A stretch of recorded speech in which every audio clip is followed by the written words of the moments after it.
রব্বানা যালামনা, বলেন রব্বানা যালামনা আনফুসানা ওয়া ইল্লাম তাগফির লানা ওয়া তারহামনা লানাকুনান্না মিনাল খাসিরিন বলে বলে মসজিদে কেঁদেছো, আসরের নামাজ পড়ে কেঁদেছো, যোহরের নামাজ পড়ে কেঁদেছো, মাগরিবের পড়ে কেঁদেছো, এশার নামাজ পড়ে কেঁদেছো।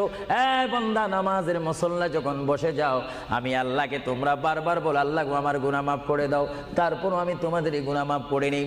তারপরও তোমরা নিশি রাত্রে, মানুষ যখন ঘুমে যায়, তোমার বিবি যখন ঘুম যায়, তোমার ছেলে যখন ঘুম যায়, তুমি নিশি রাত্রে ঠান্ডা পানি দিয়ে ওযু বানিয়ে নামাজের মুসল্লায় বসে তুমি আবার যখন ডাক দাও, রব্বুল আলামিন, পৃথিবীর কোনো মানুষ আমার গুনাহ সম্পর্কে জানে না, তুমি আমার গুনাহ সম্পর্কে জানো। আমি এমন গুনাহ করেছি আমার বিবি জানে না, বিবি গুনাহ করেছে আমি জানি না। আল্লাহ তুমি সব কিচ্ছু জানো। হে আমার প্রভু, তুমি আমাকে মাফ করে দাও। আমার আল্লাহ বলে, তারপরও যদি তোমাদেরকে আমি মাফ না